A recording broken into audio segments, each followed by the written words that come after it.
Trop grave. Parce que ce qui s'est passé au Mali, c'est-à-dire que des gens prennent des motos, des motocyclettes, ils roulent, ils passent dans tout le pays, jusqu'à aller attaquer la résidence du ministre d'État, ministre de la Défense, au cœur même de la ville. Ça doit vous poser question. Ça doit poser question. Donc, en fait, créer ce doux euphémisme-là, tout et tout, pour montrer que non, c'est pas bien grave. C'est grave. Je n'ai pas dit que Mais en même temps, c'est grave. Je termine. Oui, allez-y. C'est très grave. Analyse, débat et décryptage de l'actualité.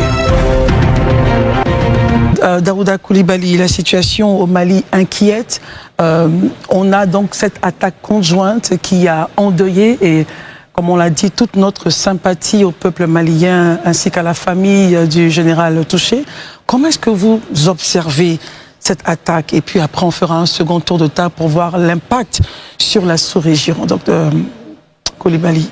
D'accord. Je pense que, comme tous les autres, ainsi que Barry, sincères condoléances au peuple malien qui vit un drame innommable en fait, dans la mesure où le FLA, le JNIM, Al-Qaïda, l'État islamique ont frappé en plein cœur le Mali. Et l'attaque était d'une rare violence, Christelle.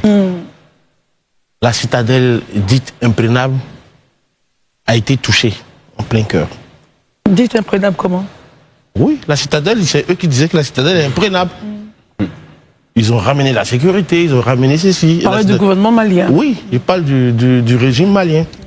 Et quand on fait le bilan des morts aujourd'hui, mort du ministre de la Défense qui est confirmé par le porte-parole du gouvernement, Christelle, oui. Quand on a fini de faire ce bilan de la situation, on fait face à un constat brutal. Je pense que Barry, il a été dans l'euphémisme de dire après le deuil, il faut faire face à la réalité. C'est quoi la réalité? Ici, c'est que le régime militaire malien a échoué. Comment ça? Je vais y arriver. Allez-y. Voilà, je vais y arriver. Il a échoué parce que lorsqu'ils sont venus au pouvoir, ils ont dit de façon claire et nette qu'ils sont venus pour apporter la sécurité. Parce que il y avait de l'insécurité au pays, les groupes armés étaient là. Les promesses d'arriver. Voilà. Oui. Sauf qu'aujourd'hui, on fait face à une aggravation de l'insécurité. Deuxième chose, c'est qu'on perd le contrôle de certaines villes stratégiques, notamment Kidal, Gao, Mopti, Bourey, parce que c'est 7 positions qui ont été attaquées finalement de façon conjointe et 4 sont occupées par les forces rebelles et les forces terroristes. Et c'est là qu'intervient justement votre question. Quelles conséquences pour la sous-région ouest africaine? Mais avant de répondre à cette question, c'est le lieu pour moi d'attirer l'attention des uns et des autres. Les Ivoiriens. Sur quoi? Les Ivoiriens, les Togolais, les Béninois, les gens de la CEDEAO qui aujourd'hui, sur les réseaux sociaux, se font les apologistes de ces terroristes-là. Moi, je ne suis pas d'accord avec. C'est-à-dire, on a des vidéos où des Ivoiriens et des gens de la sous-région... Certains Ivoiriens, certains Togolais, certains membres de la CEDEAO se font les porte-voix, pour ne pas dire les directeurs de la communication, les chantres du terrorisme. Non. Si, je te le dis, Christelle, et je tiens à dire à ces personnes-là qu'en Côte d'Ivoire, ici, l'apologie du terrorisme est punie par la loi. C'est clair. C'est vrai qu'on peut avoir des dissensions politiques avec les États de l'AES, mais ça ne nous donne pas le droit d'être les porte-voix de ces ennemis du progrès.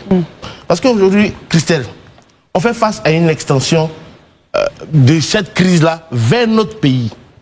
Un pays comme la Côte d'Ivoire, le Togo, le Bénin, le Nigeria. Parce qu'aujourd'hui, le Mali, c'est une digue. Si cette digue, elle cède, ne vous inquiétez pas. Il ne faut même pas qu'on s'inquiète. On aura un afflux massif de réfugiés vers ces différents pays que je viens de citer. Première conséquence. Deuxième conséquence, le Mali, qu'on le veuille ou non, c'est lui qui donne beaucoup de bétail Et là, on arrive vers la fête de Tabaski. Finalement, on va avoir une crise à ce niveau-là. Le prix du bétail va flamber. L'autre chose qui est importante, c'est que, en vérité, quand tu regardes cette situation, je pense qu'il serait important que la CEDEAO et les États membres de l'AES se tendent la main. Parce que, véritablement, au point où nous sommes arrivés, le fait que le Mali soit isolé de la CEDEAO, il n'y a plus de coopération entre les États pour lutter efficacement contre le terrorisme, contre les ennemis du progrès, c'est-à-dire les terroristes. Et là, aujourd'hui, moi, j'ai très peur, dans la mesure où l'alliance que nous avons vue et qui a fragilisé les positions du Mali, mais c'est une alliance contre nature. Des rebelles et des terroristes qui se mettent ensemble.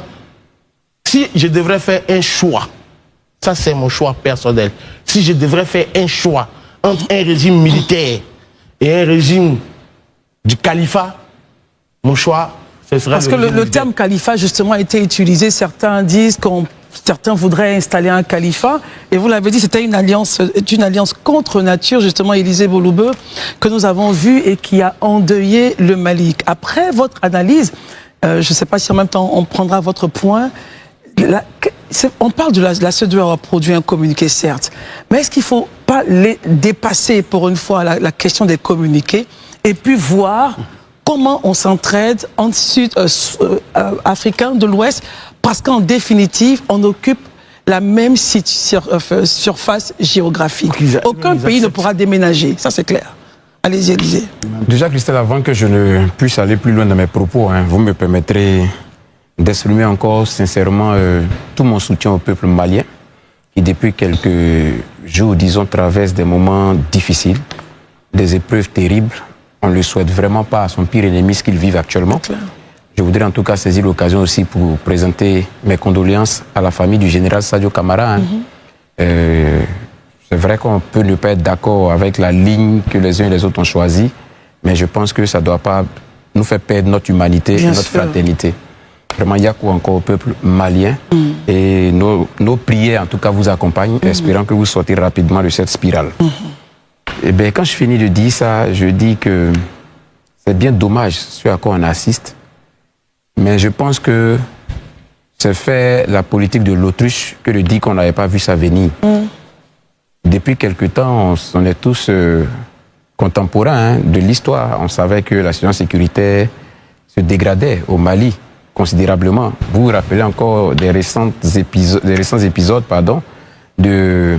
des citernes qu'on incendiait et pour lesquels qu'on empêchait de rentrer à Bamako. On avait même fait des blocus. La période du Ramadan aidant, je pense que les groupes armés ont baissé garde, on ouvrait un peu les vannes. Il y a une négociation. Voilà, et ça se passait, oui, effectivement. On a lu dans la presse qu'il y a eu des négociations entre les officiels maliens et eux. En tout cas, on a vu qu'ils avaient baissé. C'est pourquoi on est un peu surpris que, juste, disons, quelques semaines après, au lendemain du Ramadan, on soit allé aussi rapidement comme ça. Avec cette alliance contre nature. Voilà, dans ces attaques-là. Mais bon, comme je le dis, on sentait quand même que la situation sécuritaire se dégradait. Ben, on ne va pas revenir encore pour faire le procès des uns et des autres. Je crois qu'on est dans une dynamique aujourd'hui de voir comment on sort de cette situation. Moi, je pense que je suis d'avis avec vous et qu'il faut que la CEDEAO aille plus loin, mais il faut aussi avoir l'honnêteté de reconnaître que la CEDEAO ne peut pas se substituer aux États. C'est compliqué parce que la CEDEAO a des principes. Et ça existe partout, dans toutes les organisations, il y a des principes. Et il faut que les États, eux-mêmes, quelque part, déjà, puissent donner l'opportunité à la CEDEAO de pouvoir agir, soit militairement ou, je ne sais pas, en appui quelconque vers ce pays. Mais déjà, la CEDEAO marque sa solidarité en faisant un communiqué pour dire qu'elle est contre, en fait, cette manière d'agresser et tout ça, et qu'elle s'oppose à ces groupes terroristes-là, à ces groupes armés-là. Donc, je pense que c'est déjà un soutien que la CEDEAO apporte. Maintenant, comme vous le dites, il va falloir peut-être chercher à aller un peu plus loin.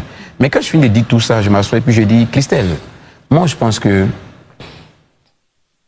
avant que vous ne criez même, ou bien même qu'on interpelle la CEDEAO, mais le Mali, il est dans une alliance qu'on appelle AES. Ils ont produit un communiqué. Ils sont où? Parce que je sais qu'il y avait une force qui avait été mise en place. Il y avait une force qui avait été mise en place et ils avaient même fait plusieurs déclarations. Dès qu'un État est attaqué, ils allaient descendre. Mais avec cette violence d'hier, ils sont où? On ne les a pas vus. Peut-être qu'on les verra dans les jours à venir. Oui. Ben, ça sera, comme on appelle ça, le médecin appelle la mort. ce que je veux dire juste ici, c'est que à un moment, il faut s'arrêter et puis sortir des orgueils inutiles. Une chose est sûre et certaine, avec ce qui s'est passé hier, ils n'ont pas la capacité, excusez-moi, ils n'ont pas la compétence de pouvoir faire face à cette violence, à cette menace. Ça, c'est clair et net. Il faut qu'ils aient le courage de le reconnaître humblement et puis ouvrir les vannes pour que l'appui nécessaire se fasse afin que l'État malien soit restructuré, au moins qu'on donne une arme à cet État-là et que les Maliens puissent retrouver une vie normale. Est-ce que ce sont des élections qui vont donc calmer l'ardeur des terroristes? Non, pour moi, je pense qu'il ne faut pas mettre la charrue avant les bœufs. Les élections, même si elles doivent se faire dans un environnement apaisé. Actuellement, il y a vraiment un environnement d'insécurité générale. Il faut déjà chercher à rétablir la sécurité, apaiser les choses d'abord. Et je pense qu'avec une force coalisée, avec une force multinationale, avec des appuis extérieurs, c'est des choses qu'on peut résoudre. Moi, je pense, j'en suis convaincu. Et c'est ce qu'il faut faire maintenant. Il faut sortir vraiment de ces orgueils qui n'ont aucun sens, qui vraiment ne font que faire souffrir les populations. Aujourd'hui, certains ont pu quand même se retrouver refuge. Dieu seul sait où ils sont. On peut retrouver refuge. Mais les Maliens qui sont à Bamako, qui sont à Kidal, est-ce qu'on sait comment ils vivent aujourd'hui? Il faut qu'on pense à ces peuples à un moment donné. Et puis on laisse tomber vraiment notre orgueil qui n'a aucun sens. Et puis on se dit, il faut que... Parce que quand on est dirigeant pour des peuples. On est dirigeant pour des citoyens. Est-ce qu'aujourd'hui, là, on a ce qu'il faut pour apporter le soulagement à ces populations, pour leur apporter la sécurité? Si on n'a pas, demandons, sollicitons l'aide extérieure pour voir comment est-ce qu'on peut vraiment leur permettre d'avoir cette quiétude. Je pense que c'est ça qui est le plus important en ce moment. Adama Guébré, quel est votre commentaire justement sur la situation avec en toile de mire en 2 points? Il y a eu quand même des forces au Mali, à l'époque. On avait la force Barkhane, on avait d'autres forces. Effectivement. Mais quand même, on n'avait pas, je veux dire, il y avait en certains points des challenges sécuritaires. Quelle est la véritable solution pour contrer ce que le Mali est en train de faire, en train de subir? Est-ce que cette alliance contre nature des rebelles et des djihadistes va encore pouvoir prospérer, ou il faut, selon vous, quelle serait la solution véritable pour apporter la paix au peuple malien? Avant de vous répondre, je vais me joindre à tout le plateau pour adresser mes condoléances à la famille du colonel Sadio Camara qui est décédé dans des conditions tragiques, et vraiment à tous les femmes, à toutes les victimes civiles et militaires qui sont tombées sur ces événements-là. Alors, des solutions... avant de vous donner, de proposer... Déjà, est-ce que vous êtes surpris de cette alliance contre nature, des djihadistes Oui, mais cette alliance, elle avait déjà existé, oui. mais elle s'est très mal terminée. Tout à fait. Alors, Élisée a dit quelque chose de très important tout à l'heure, c'est de faire la politique de l'autruche, de dire qu'on n'a pas vu ça venir. Bamako, c'était une cible. Et comme je dis, moi, tout le monde savait que Bamako était une cible. Moi, j'ai des dates ici, des périodes où il y a eu des attaques et à Bamako et à Kati. Par exemple, le 17 septembre, Kati a été attaqué la première fois le 22 juillet 2022. Oui. Alors, à Bamako, il y a eu le 17 septembre 2024, il y a eu l'attaque de l'école de la gendarmerie à Faladje. Alors, ces événements du 25 avril, pour moi, même si on ne connaît pas l'épilogue, est un tournant désastreux, politique, humain et militaire pour le Mali et aussi pour ses partenaires de l'AES. Parce que les 3 pays ensemble ont choisi la même méthodologie, la même méthode de lutte contre le terrorisme, c'est-à-dire le tout militaire. Ils ont totalement refusé des négociations. Pourtant, on sait qu'ils négocient, mais personne ne veut l'assumer officiellement. On sait qu'ils négocient comment? Avec les groupes armés? Par exemple, oui, avec les groupes armés. Par exemple, pendant le blocus des citernes, des carburants pour les citernes, mais il y a eu des négociations pour permettre au minimum de rentrer. Mais le gouvernement ne l'a pas annoncé de manière officielle, mais tout le monde sait qu'il y a eu des négociations pour qu'il y ait du carburant pour que Bamako... Mais il négocie avec quel groupe? Il négocie avec les groupes armés. Le JNIM. Tous oui. Même ceux qui ont attaqué? Le groupe principal qui a imposé le blocus autour de Bamako, c'est le groupe de Bina Diarra. Le JNIM. Le JNIM. Alors, est-ce que je me pose la question, est-ce que c'est pas à ce moment-là, pendant le blocus, que les cellules dormantes ont eu le temps de s'infiltrer, de s'asseoir, de se poser et de planifier leur plan d'attaque. Forcément avec de l'intelligence sur place. Du 25 dernier. Et ça, c'est normal. Il faut interroger les chefs il faut interroger les renseignements. Alors, justement, c'est ce que je disais. Donc, pour moi, c'est ça. Mais ce qu'il faut comprendre, c'est qu'aujourd'hui, les survivants de ces attaques-là, ces généraux survivants de ces attaques-là, doivent comprendre que leur dernier choix qu'ils ont fait, c'est les choix qu'ils ont fait, c'est 4 ou 5, 6 derniers choix politiques, militaires et diplomatiques ont contribué à déconfigurer la situation sécuritaire au Sahel. La sortie fracassante de la CEDEAO, chasser les partenaires traditionnels, chasser les Nations Unies. Ils doivent comprendre. Mais en même temps, parlons de partenaires traditionnels. Chaque État ou chaque instance dirigeante a le droit de choisir ses partenaires. Effectivement, mais les partenaires qui nous permettaient d'avoir le soi-disant paix qu'on a est mieux que le partenaire qui ne nous garantit pas ça aujourd'hui. D'accord. Très bien. Voilà. Herman, vous êtes le tout dernier à intervenir sur cette situation. On vous écoute et on fera un dernier tour de table pour voir évidemment un point de solution, parce que la question c'est quelles répercussions sur la stabilité donc des frontières et de la sous-région. Herman, allez-y. Bon, pour moi, quand on regarde, c'est vrai que par le passé, il y a eu certains, il a même dit, certains soupçons d'alliance entre les mouvements rebelles et les mouvements djihadistes. On a vu comment ça s'est terminé. Mais cette fois-ci, on voit l'intensité à laquelle ça s'est passé. Et puis, cette alliance-là, vous avez dit vous-même qu'elle est contre nature, parce qu'il faut rappeler une chose, le FLA, qui est le mouvement rebelle, qui veut l'instauration de l'Azawad, c'est un combat des séparatismes que le FLA mène. Ben, on sait aussi que les mouvements djihadistes, c'est véritablement instaurer un État islamique avec pratique ou imposition de la charia. Donc vous voyez que si leurs objectifs sont atteints, les zones qui contrôlent aujourd'hui, même d'ailleurs, on peut commencer par essayer leur collaboration. Les rebelles Touareg de FLA qui insistent pour l'Azawad, est-ce qu'ils vont accepter que dans leur zone de l'Azawad, l'État islamique avec pratique de la charia soit? Donc je veux dire que forcément ça va mal se terminer. Aujourd'hui, on constate une alliance opportuniste pour pouvoir affaiblir le pouvoir de Bamako.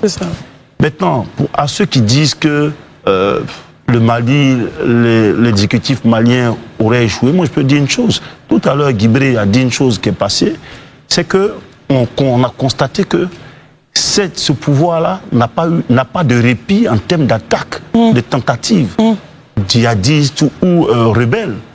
Donc c'est tous les jours que ce pouvoir a été confronté. Il y a des tentatives. Donc à un moment donné, effectivement, ça peut ressembler à quelque chose, une victoire pour ceux qui attaquent. Mais aujourd'hui, c'est vrai qu'ils ont attaqué 7 villes. Est-ce qu'ils contrôlent totalement ces zones-là? Parce que la situation est en train d'évoluer sur le terrain. On aura un point. Donc je veux dire que maintenant, pour vraiment terminer avec ça, parce que je ne vais pas être long sur la question, et je suis heureux que mes confrères ici ne se soient pas réjouis de ce qui se passe. Non, bien sûr. Parce que même les États-Unis, qui est un pays dont on sait la force militaire, n'a pas pu résister au 11 septembre. Il y a en France, il y a des zones où... Parce que lorsque les terroristes interviennent, c'est une méthode non conventionnelle d'attaque, d'agression. On ne sait pas d'où ils viennent. Même les pays qui sont autour, qui pensent avoir maîtrisé tout le dispositif militaire ou bien de défense, on ne sait pas à quel moment ça peut péter. Parce que cela, il a dit, il y a des cellules dormantes souvent et qui attendent toujours le bon moment pour attaquer. Donc, ce qui arrive aux Maliens, ça ne peut pas être une défaite pour l'exécutif malien. Parce que même des grandes puissances, à un moment donné, quand il s'agit du terrorisme qu'on ne peut pas maîtriser forcément, les gens fléchissent. Très bien. C'est là que je peux terminer en entendant... D'autres points. Merci. Alors, je vois Daouda qui demande la parole, Guébré également, ensuite Dr Barry et puis Élysée. Messieurs, nous partons jusqu'à 41. Allons-y, Daouda. Donc, on va partager la parole très rapidement. Je vais dire, faire une comparaison entre les attaques du World Trade Center et ce qui se passe au Mali. Je vais dire, c'est trop grave, Christelle. C'est trop grave. Parce que ce qui s'est passé au Mali, c'est-à-dire que des gens prennent des motos, des motocyclettes, ils roulent, ils passent dans tout le pays, jusqu'à aller attaquer la résidence du ministre d'État, ministre de la Défense, au cœur même de la ville. Mais ça doit vous poser question. Ça doit poser question. Donc, en fait, créer ce doux euphémisme-là, tout et tout, pour montrer que non, c'est pas bien grave. C'est grave. Je n'ai pas dit que mais en même temps, c'est grave. Je termine. Oui, allez-y. C'est très grave. Et quand aujourd'hui, tu me parles d'attaque, mais pendant que des régimes qui étaient constitutionnellement établis étaient encore là, on ne faisait pas face à ce type d'attaque. Très bien. Ils ont renversé ces régimes-là, ils ont pris la place, ils disent qu'il y a l'insécurité. Mais aujourd'hui, l'insécurité, elle est devenue grandissante. Les réfugiés maliens sont, et en Côte d'Ivoire, et aussi, il y en a aussi au Ghana. Ils sont un peu partout. Donc, il ne faut pas faire ce type de comparaison à Eman. Ce n'est pas juste. Aujourd'hui, la situation est trop grave pour que tu viennes créer cet euphémisme. Ce n'est pas vraiment bon. Il ne faut pas nuancer les situations. Et ça, je sais que tu es très intelligent. Tu ne peux pas accepter cela. Herman, rapidement. Moi, quand la situation, elle est très grave, mais c'est... Moi, je regarde la caractéristique. C'est la comparaison, en fait, qui a gêné. Allez-y. C'est juste une analyse. Je regarde la caractéristique des acteurs. Aujourd'hui, que ça soit que les gens aient pris par la terre, pris des engins pour traverser tout le pays pour pouvoir faire leur attaque, je ne crois pas. Les gens se sont infiltrés et ils ont attaqué de façon coordonnée des villes au même moment. Donc, cette attaque-là, elle n'est pas différente. C'est la méthodologie des acteurs qui n'utilisent pas la guerre conventionnelle. C'est d'abord ça. Donc, la comparaison, elle peut me permettre. Dans tous les cas, les attaques djihadistes, que ce soit au Japon, en Chine comme au Mali, c'est le même procédé. Effectivement. Donc, revenons sur notre point, messieurs. Et ma question, c'était donc répercussions sur la stabilité de nos États. Mais c'est bien évidemment, je vais terminer là. Oui, Herman, bien évidemment, il faut faire vite parce qu'on est à 37. C'est ce que je dis là. Aucun État ne peut se dire aujourd'hui qu'il a le meilleur arsenal pour contrer un djihadisme, mais un terrorisme, une action terroriste. Très bien. Parce que on sait comment ça se passe. Les gens viennent avec des cellules dormantes et puis à un moment donné, les gens implémentent. La Côte d'Ivoire a connu à un moment donné une attaque terroriste sur nos plages ici. On a réussi à circonscrire. Notre gouvernement travaille à renforcer le dispositif. Mais toujours ce dispositif-là est toujours en éveil. Bien sûr. On ne dort pas là-dessus. Alors, Guébré. Avant de vous répondre, je vais revenir sur un point d'Herman. Allez-y. Je suis très outré d'entendre Herman dire que ce n'est pas une défaite pour l'exécutif en place. Parce que des personnes... Parce que permettre à des djihadistes rentrer en colonne, selon l'information officielle, 1000 personnes en véhicule et en moto rentrer, aller attaquer le numéro 2 du régime. Le stratège, c'est le ministre de la Défense, il est le premier responsable de la stratégie de lutte contre le terrorisme, l'assassiner lui et sa famille. Et pour Herman, ce n'est pas un échec pour l'exécutif. Moi, je pense que c'est même de l'empathie pour les victimes qui sont tombées pour ce jour. Pour terminer, les pays voisins aujourd'hui, du Mali, que ce soit de l'AES ou de la CEDEAO, doit s'impliquer en urgence pour sauver ce qu'il y a encore à sauver. Quand vous dites s'impliquer en urgence, c'est la grosse question. S'impliquer comment? s'impliquer comment justement? Déjà, l'AES doit faire le premier plan. S'il y a une force en attente, comme ils le disent, c'est maintenant qu'elle doit se mobiliser pour aller à Bamako et à Kati, et même aller libérer Kidal s'il le faut.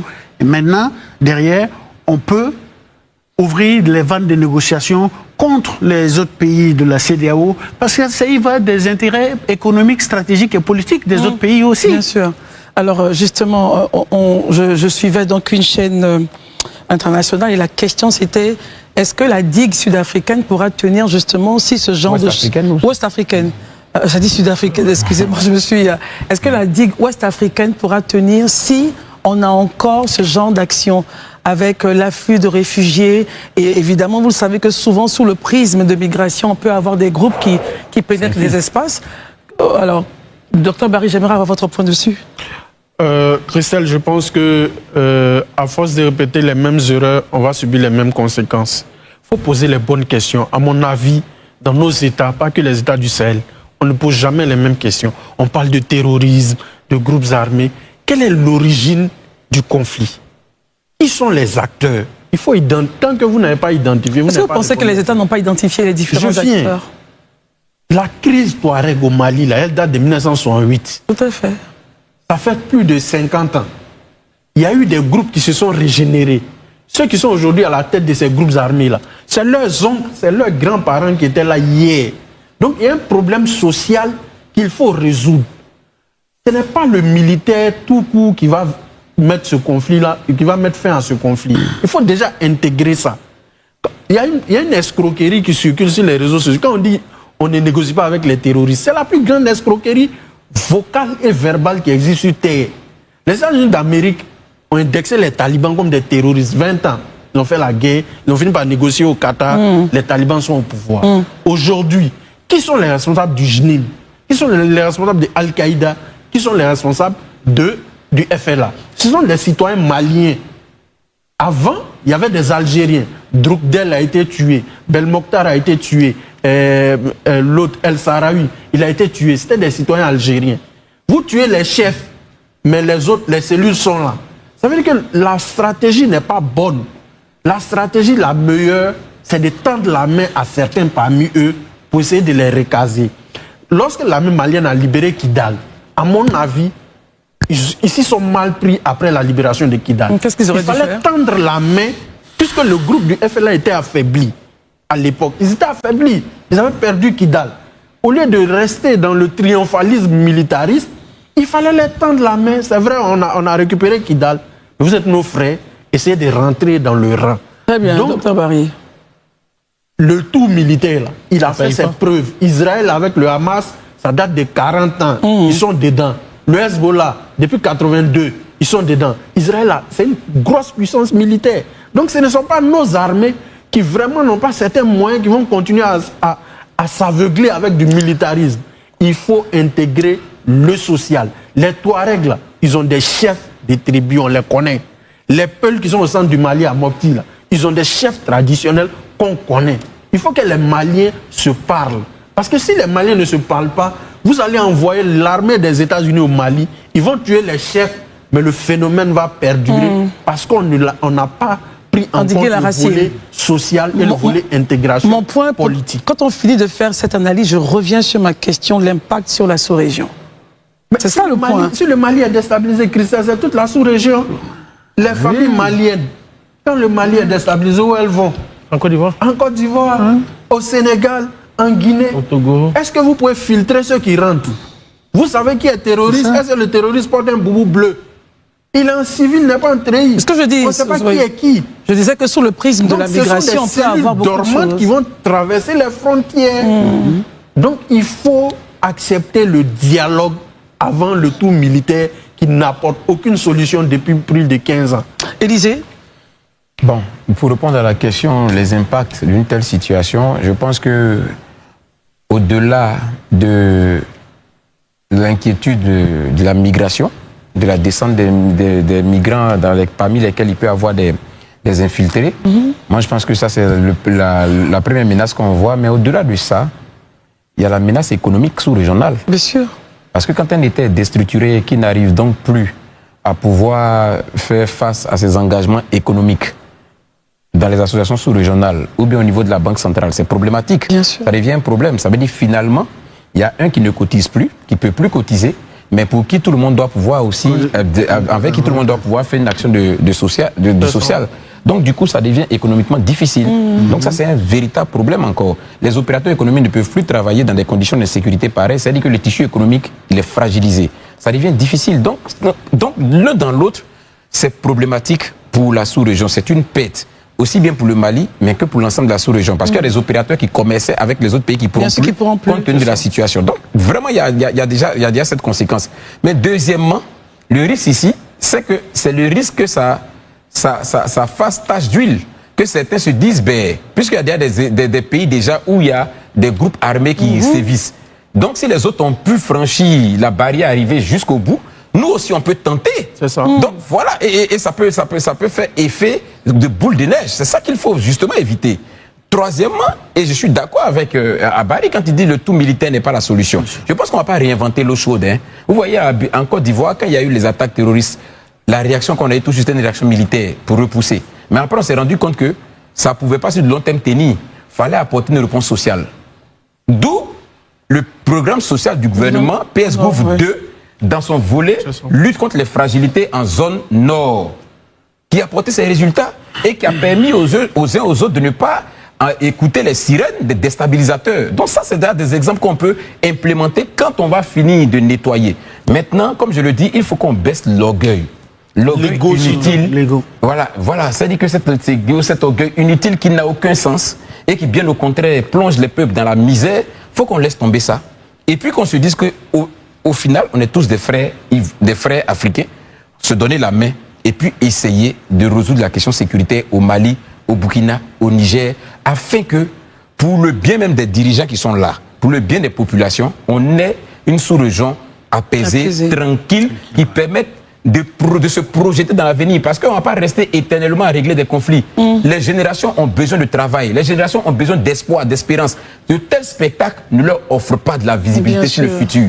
Et ça, c'est de nature même à radicaliser des gens. Et c'est ça qu'il faut éviter justement. Alors, Daouda, est-ce que vous pensez que ce qui s'est passé justement au Mali pourrait raviver la flamme ou la confraternité entre pays de la sous-région, ou cela encore va exacerber les positions et encore augmenter la digue de la méfiance, disant que ces rebelles et djihadistes sont armés par qui? Est-ce qu'on ne pourrait pas justement être méfiant encore une fois de son voisin? Non, je pense qu'on ne va pas... Rapidement, je pense que les deux cas peuvent se poser sur la table. Premier cas, je pense que la sous-région ouest-africaine peut se dire « Ah, la maison du voisin brûle ». Faisons en sorte de pouvoir les aider. Mais tout va dépendre en fait du discours qui sera tenu en face. Parce que la Côte d'Ivoire aujourd'hui, ou le Bénin, c'est le bouc émissaire par excellence. On espère qu'après, ils ne vont pas sortir, venir nous dire oui, ils ont été financés depuis la Côte d'Ivoire, ils sont venus depuis le Bénin, ils sont venus depuis le Nigeria. Tant que ce discours va tenir, les gens ne pourront pas venir aider. Mais si eux-mêmes se mettent dans une position d'humilité, je pense que les gens viendront les aider. C'est pour ça que j'ai dit que excusez-moi. Rapidement, c'est pour ça que j'ai dit que les survivants, ceux qui sont là, des responsables militaires et politiques militaires maliennes, ils doivent reconnaître que les choix politiques et économiques qu'ils ont faits, diplomatiques, sont des choix qui ont contribué à ne pas arranger la situation. Merci beaucoup, messieurs.